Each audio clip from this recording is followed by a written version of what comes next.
국민의힘 인천 계양을 총선 후보인 원희룡 전 국토교통부 장관의 후원 회장 이천수 씨를 폭행하거나 협박한 남성들이 검찰에 넘겨졌습니다. 인천 계양경찰서는 오늘 60대 A씨와 70대 B씨를 각각 폭행과 협박 혐의로 불구속 송치했습니다. A씨는 지난 7일 아침 7시 반쯤 인천시 계양역에서 E씨를 때린 혐의를, B씨는 같은 날 오후 2시쯤 임학역 부근에서 드릴을 든 채 E씨의 가족을 안다며 협박한 혐의를 받습니다. 전국 고등학생을 대상으로 하는 올해 첫 전국연합학력평가가 실시됐습니다. 전국연합학력평가는 학생들의 대학 수학능력 시험 적응과 진로 진학 지도를 돕기 위한 것으로 3월 학력평가에는 전국 17개 시도 1,900여 개 고등학교 학생 125만 명이 응시했습니다. 올해 고3은 고2 때와 달리 국어와 수학 영역에서 공통과목과 선택과목 구조로 응시해야 하고 수능과 똑같이 한국사에 반드시 응시해야 합니다. 정부가 사교육 시장에서 영리행위를 한 교사는 수능 출제진에서 전면 배제하는 등의 수능 공정성 강화 방안을 발표했습니다. 교육부는 우선 수능 출제진 선정 전에 소득 증빙을 통해 사교육 영리행위자를 확인해 전면 배제하기로 했습니다. 또 한국교육과정평가원의 감시기관을 설치해 수능 출제 인력풀이 사교육에서 활동하는지 상시 점검한다는 계획입니다. 국민연금 제도 도입 이후 처음으로 65세 이상 노인의 절반 이상이 국민연금을 받는 것으로 나타났습니다. 또 국민연금 가입률이 73%를 넘어서 올해 가입자가 700만 명을 넘을 것으로 보입니다. 65세 이상 국민연금 수급자는 498만 명으로 전체 65세 이상 노인의 51%를 차지해 1988년 제도 도입 이후 처음으로 노인 인구의 절반을 넘어섰습니다.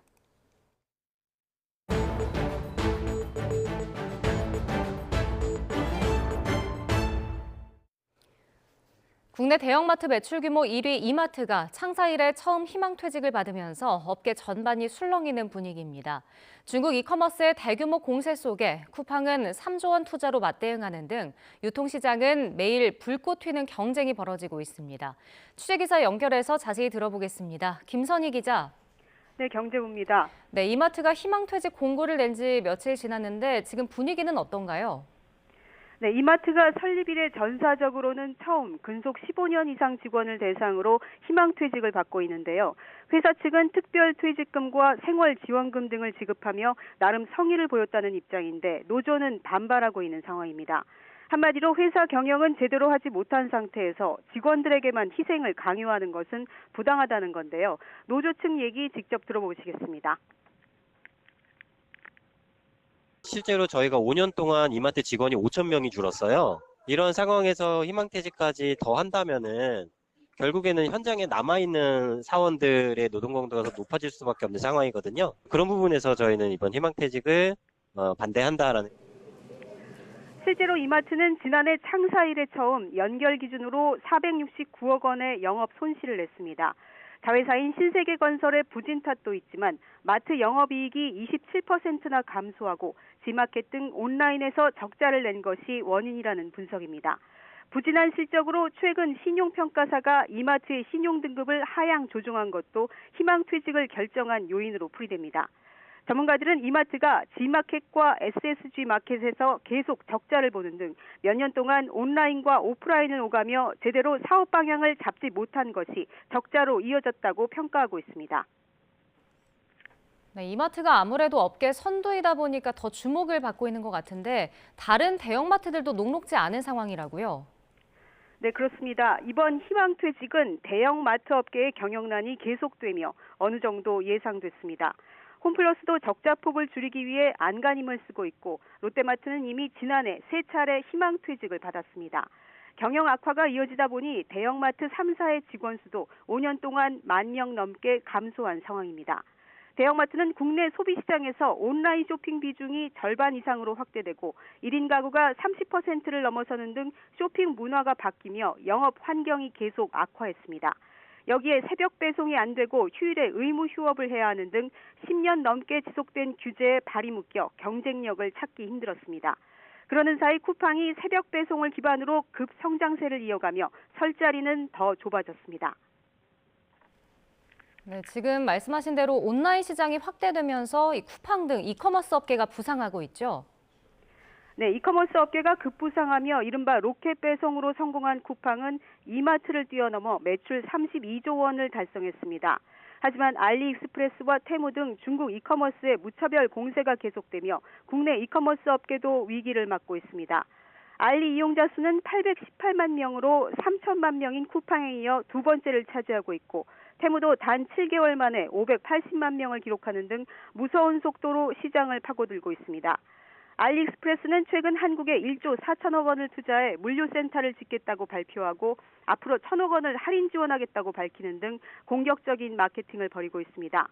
한국상품관도 가공식품에 이어 신선식품까지 판매하고 있는데 첫 번째 10억 원 할인 행사에 17만 명이 몰려 하루 만에 종료되기도 했습니다. 흑자 행진을 이어가고 있는 쿠팡도 중국 업체들의 위협으로 미국 주식시장에서 좋은 평가를 받지 못하고 있습니다. 매각을 추진 중인 11번가는 지난해에 이어 올해는 전 사원을 대상으로 희망퇴직을 받는 등 국내 이커머스의 위기감이 고조되는 분위기입니다. 알리익스프레스 공세에 맞대응하듯이 쿠팡도 3년간 3조 원을 투자한다고 발표했죠. 네, 쿠팡과 알리익스프레스는 주거니 받거니 서로 공세를 이어가는 모양새인데요. 쿠팡은 알리의 1조 4천억 투자 계획이 발표된 뒤 며칠 안에 3조 원 이상을 투자해 2027년까지 로켓 배송을 전 지역으로 확대하겠다고 발표했습니다. 계획대로 된다면 3년 뒤에는 약 230여 개 시군구에서 로켓 배송이 가능해질 전망입니다. 알리의 공격적인 투자에 밀리지 않겠다는 의지를 보인 건데요. 쿠팡의 투자 계획이 발표되자마자 알리는 또 한국상품관 입점업체 판매와 입점 수수료 면제를 6월까지 연장한다고 밝히는 등 기싸움을 벌이고 있습니다. 유통업계는 온라인 시장으로 재편되는 쇼핑 문화로 그야말로 격변기를 맞고 있는 가운데 매일 총성 없는 전쟁이 벌어지고 있습니다. 지금까지 경제부에서 YTN 김선입니다. 울산 울주군 언양읍의 한 축산농가가 한우 씨수소 정액 샘플 60개를 도난당했습니다. 사라진 정액의 시가는 1,000만 원에 이르는 것으로 파악됐는데 품질이 좋은 것들만 사라져서 경찰이 현재 용의자를 쫓고 있습니다. 그런데 씨수소 정액이 사라진 건 이번이 처음이 아닙니다. 앞서 지난 8일에도 전북 장수군 축산연구소도 한우 씨수소 260개를 도난당했는데요. 무려 1억 7천만 원어치였습니다. 이처럼 씨수소 정액 도난 사건이 잇따르는 이유는 구하기가 쉽지 않고 당연히 가격 또한 높기 때문입니다. 좋은 품질의 씨수소 정액을 사용하면 우수한 혈통인 슈퍼소를 생산할 수 있고 이는 일반 소 4-5마리와 맞먹는 가격으로 팔 수 있다고 합니다. 하지만 이 품질 좋은 씨수소 정액을 구하기가 쉽지 않다고 하는데요. 현재 국내에선 한우 개량 사업소에서 정부가 보장하는 씨수소 정액을 공식 판매하고 있는데 매달 인터넷 추첨으로 일정량만 판매하기 때문에 품질이 좋은 건 경쟁률이 100대 1까지 치솟을 정도로 치열하다고 합니다. 이처럼 구하기가 쉽지 않고 또 도난 사건까지 발생하는 겁니다. 그렇다 보니 비공식 거래도 이루어지는데요. 사업소에서 산 귀한 정액은 개당 50에서 100만 원 넘게 웃돈을 얹어서 되팔거나 인공수정사가 가지고 있는 정액을 웃돈을 받고 인공수정을 하기도 합니다. 여기에 최근엔 전문 유통업체까지 등장했습니다. 농가나 수정사에게서 정액을 확보한 다음 직접 지역을 돌아다니면서 판매하는 겁니다. 하지만 품질이 검증되지 않은 상태에서 유통될 수 있다는 문제가 있습니다. 농민들 사이에선 씨수소 정액 거래 시장이 투기판으로 전락하고 있다며 하소연하는데요. 사업소의 정액 보급 과정도 철저하게 관리해야 한다고 목소리를 높이고 있습니다. 사과와 백꽃 개화 시기가 다가오면서 과수 농가마다 과수 화상병 발생 여부에 촉각을 곤두세우고 있습니다.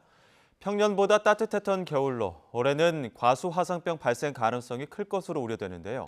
방역당국이 적기 방제와 꼼꼼한 소독을 당부했습니다. 최명신 기자입니다.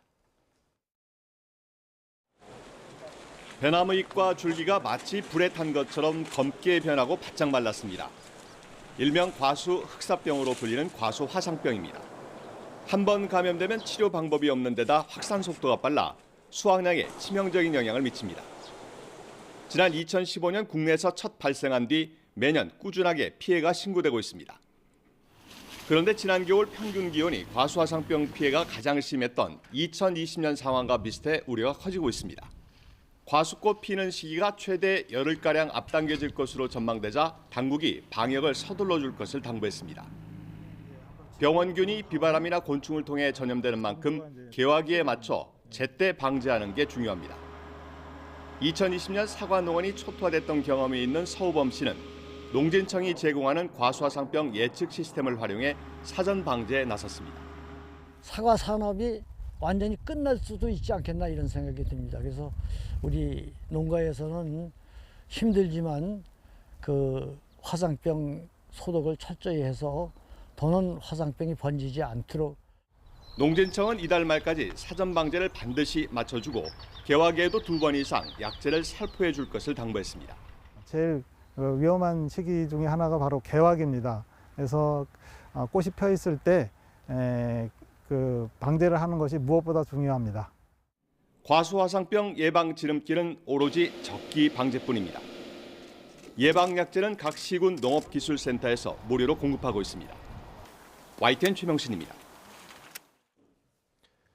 윤석열 대통령이 충북에서 열린 민생토론회에서 충북을 첨단 바이오 산업 선도기지로 육성하겠다고 밝혔는데요.